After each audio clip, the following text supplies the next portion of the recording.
Si amigos de Dumas Informa, bueno, en los últimos días hemos visto en redes sociales, ¿no? Señalamientos del licenciado Pedro Citón, hablando sobre el caso de Ricardo Martinelli, que no podría ser inhabilitado, si, aunque sea condenado, ¿no? Por el caso New Business.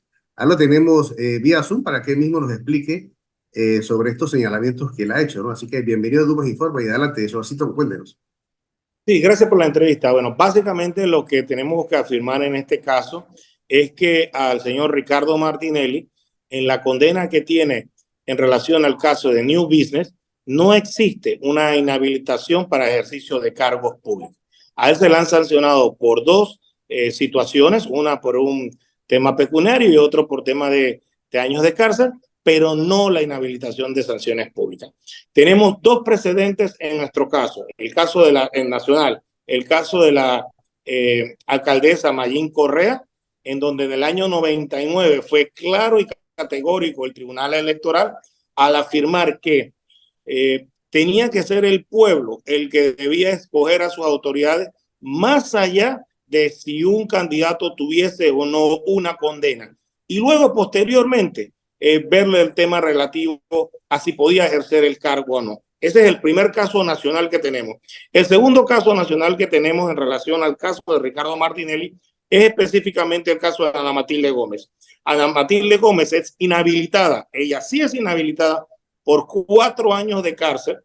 Cuando ella recoge las firmas, cuando la diputada, la exdiputada, además la candidatizan, como en esa recolección de firmas, el Tribunal Electoral afirmó que no podía bajar a la candidata Ana Matilde Gómez, toda vez que ella ya era una candidata en firme y lo que se tenía que hacer era una impugnación a su proclamación. Posterior a su victoria y anterior a su proclamación, ella logra una revisión, una rehabilitación de sus derechos cívicos ciudadanos por parte de la Corte Suprema de Justicia, que le reduce de 4 años a 6 meses. Y cuando los abogados la impugnan, el Tribunal Electoral dice no, si ya tiene plenamente sus derechos válidos. Eso mismo es lo que pudiera ocurrir en el caso de Ricardo Martinelli si él logra una revisión de su sentencia, si él logra una amnistía o si él logra un indulto presidencial, ¿verdad? Pero ¿cuáles son los casos internacionales en donde la Corte, la Comisión Interamericana de Derechos Humanos y la Corte Interamericana de Derechos Humanos se ha expresado de manera contundente? Hay dos, por lo menos. El caso del hoy presidente Petro, en su momento fue alcalde allá en Colombia, en donde la Corte Interamericana de Derechos Humanos le da una serie de medidas cautelares porque lo trataban de inhabilitar políticamente para poder correr y para poder ejercer el cargo público de alcalde.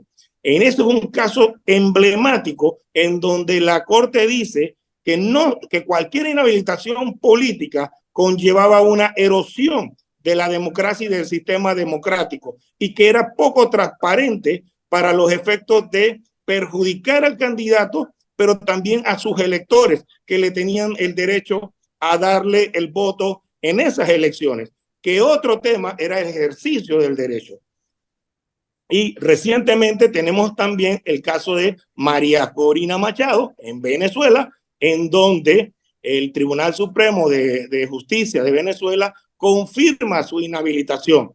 ¿Qué dijo ayer la Comisión Interamericana de Derechos Humanos? Que cualquier inhabilitación política arbitraria es sinónimo de una de erosión del sistema democrático y por tanto lesiona los derechos de elegir y ser elegido por la ciudadanía para ejercer el cargo público por ese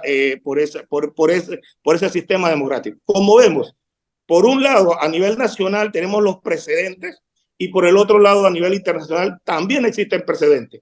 Pero si esto no fuera demasiado, también contamos con la legislación panameña.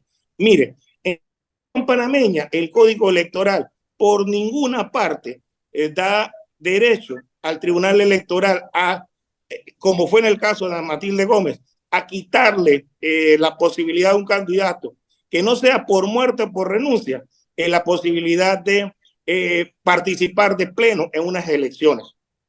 Y tampoco puede el Tribunal Electoral, y esto acaba de pasar, quitarle a uno el derecho a votar, porque el padrón electoral está cerrado y el mismo tribunal dice que todas las personas que están ingresadas al día antes de hacerse oficial el padrón electoral son los que van a estar en la lista del 5 de mayo del 2024. El 11 de enero se cerró cualquier posibilidad de impugnar a Ricardo Martinelli, ¿verdad? Y esta misma semana se imposibilitó se imposibilitó que se le excluyera del padrón electoral. Por tanto, son temerarios los que afirman que con una sentencia condenatoria sin inhabilitación de servicio público, ¿verdad? Que no es el caso de la sentencia que lo condenó a él, en el caso de que llegue a confirmarse por parte de la Sala Segunda de la Corte Suprema de Justicia, decir que se puede entonces sacar arbitrariamente tanto del padrón electoral como de la carrera presidencial. Oiga, para que las personas nos entiendan un poco, licenciado Citón, si la condena o la sentencia hubiese dicho que estaba inhabilitado para participar en actos políticos, ¿eso no dice por ningún lado? No, eso no lo dice. La sentencia no conlleva el tema de la inhabilitación política. Lleva exclusivamente como sentencia accesoria el pago de una multa y como condena principal lleva una sanción de cárcel, ¿verdad? Pero en ningún caso lleva la inhabilitación. En derecho penal no se puede hacer similitudes, no se puede ir en contra de los derechos del reo. La interpretación no es amplia, sino restrictiva, a favor del reo. Ese es el principio general.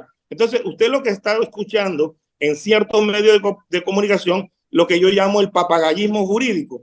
Uno dice una cosa y el otro lo repite y el otro lo repite. Por eso son desacertadas las declaraciones del ex magistrado Márquez Amado, y peor aún, la que repite sin analizar el abogado Rodrigo Noriega. En ambos casos hay hierros de interpretación jurídica que son muy lamentables. Oiga, bueno, no hay que verse el panorama porque ya con tantos recursos que le han negado, pero en caso tal de que salga esa sentencia, un ejemplo, ¿no? Lo condenen, que vaya a algún centro de detención, lo que sea, él, aún estando detenido, puede participar. Si la gente, ejemplo, es la marca favorito de las encuestas. Vamos a un escenario, ¿no? Si él gana, entonces, ¿qué pasa? O sea, ¿cuál es la situación? Bueno, mire, le explico la situación que estamos viviendo actualmente. El día martes se acaba ya los 5 días de notificación de la no admisión de la no admisión de la advertencia de inconstitucionalidad que promovieron los abogados. O sea, a partir de esa fecha, la Sala Segunda de lo Penal puede dictar una sentencia de admitir o de no admitir el recurso de casación. Le explico. En los estándares de derecho internacional, de derechos humanos, del Estado de Derecho y del debido proceso, y que recoge el sistema penal acusatorio, todos los procesos de casación tienen que ser admitidos. Y al ser admitidos, tienen que ser desarrollados en el fondo.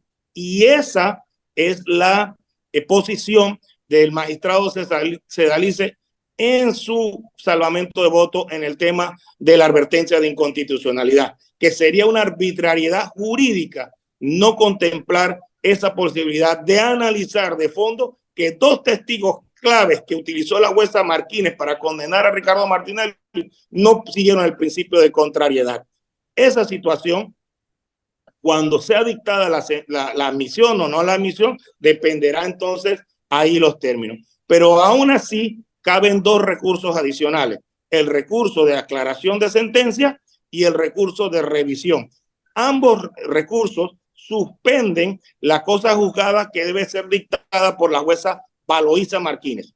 Y luego que la jueza Valoisa Martínez, cuando quede ya en firme esa decisión jurisdiccional, deberá comunicárselo al Tribunal Electoral.